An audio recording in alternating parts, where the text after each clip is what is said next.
Born in all on this day, April 13th, 1850, the Pony Express rider was greeted by a cheering crowd in Sacramento, California, after completing the first complete relay of the trail. The mail left St. Joseph, Missouri on April 3rd. 10 days, 40 riders, and nearly 180 horses later, the mail traveled a stretch of nearly 2,000 miles.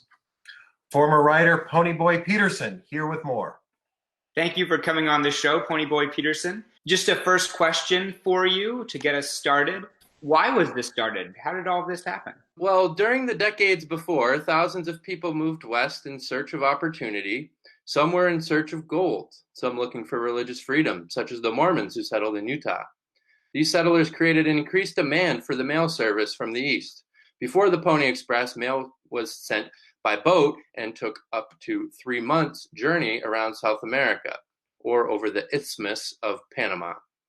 Overland mail delivery by stagecoaches took about 3 weeks and was also susceptible to bad weather and attacks from Native Americans. The Pony Express was the fastest way for the West and the East to communicate in a time before the radio and telephone. However, this service only ran for 18 months. Operations came to a halt once the transcontinental telegraph was constructed, allowing for even faster and inexpensive communication. Also, 3 years later, the Transcontinental Railroad would begin its construction. Despite the short-lived run, the failure to make a profit, the Pony Express lived on in history as a symbol of the American West. Ponyboy, thank you for all that information, and I love your style. The hat looks really nice. I'm curious about who could be a rider. So can you give me a little information on who these people were? Orphans were preferred. Riders had to be experienced, brave, and tiny, like a modern-day jockey between 100 and 125 pounds. Although the average age of a rider was 20, many riders were as young as 14 years old. Riders had to take an oath that they would not drink alcohol, they would not fight, or use any profane language. Some notable riders include Buffalo Bill Cody, who went on to become one of the most famous figures of the West, and Pony Bob Haslam, who delivered the news of Lincoln's victory. Well, Ponyboy, what a view. What was it actually like on the trail? Well, although the riders faced really extreme conditions, it was actually more dangerous to be a station attendant. They were sitting ducks and were frequently attacked by Native Americans and other robbers. Somewhere around 190 relief stations were set up along the trail. Each rider rode around 100 miles and changed horses every 10 miles. A similar delivery method was also used by Genghis Khan and the Mongols hundreds of years earlier. Also, the Chasqui of the Inca Empire used a similar relay system, except for they were traveling by foot and they were going on sketchy mountain passes. Today, there are over 120 historic sites you can visit, including relief stations and possible segments of the original trail. Each year, the National Pony Express Association holds a re-ride where 650 riders participate in a 10-day reenactment to deliver mail from Sacramento to St. Joseph. Well, thank you very much for that lesson, Ponyboy. Now, the Pony Express was a massive historical failure. It lasted only about 18 months, being surpassed by the telegraph. And during that time, it lost $200,000, which would be millions of dollars in today's money. Thank you again, Ponyboy. Thank you. Ponyboy.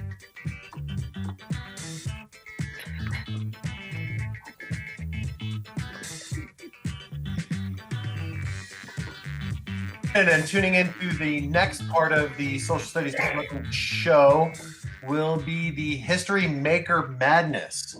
In the History Maker Madness, we will be pitting various historical figures against each other to see who is the champion. We have a variety of different categories, including peacemakers, conquerors, inventors, villains, artists, thinkers, explorers, and politicians. To explain the game, I'm going to throw it over to Mr. Peterson. So each week we will share a Google form with you on Google Classrooms, and you will be able to vote on each of the matchups in each round. So the first round, the matchup that I'm going to be looking at is going to be between a couple villains.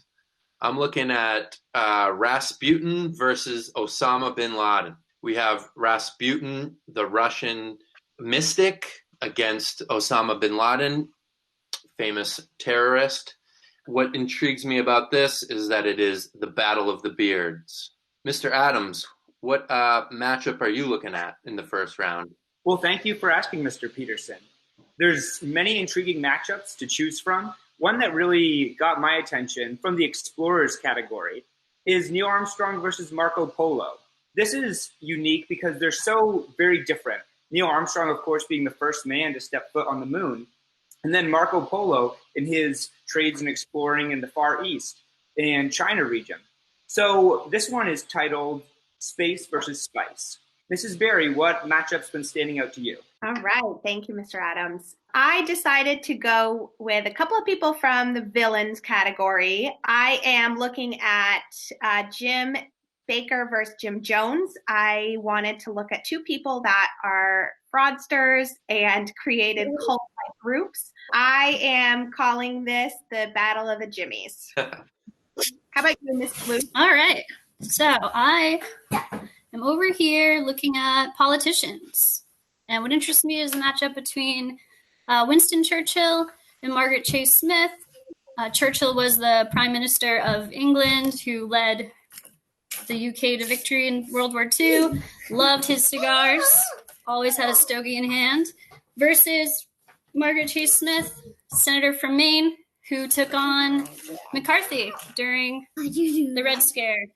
And what do you think, Mr. Hargrove? Well, I'm going to stay there in the politicians section, and I'm going to look at the Battle of the Bees. That would be Lyndon B. Johnson versus Bibi Netanyahu or Benjamin Netanyahu.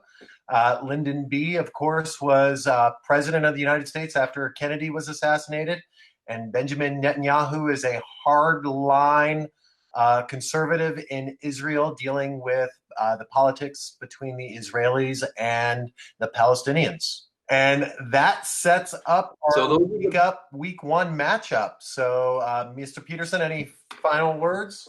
I'm just looking forward to see who the students vote for, who makes it on to the second round. And then next week, we'll give you the matchups that we're looking at in the second round. All right, signing off.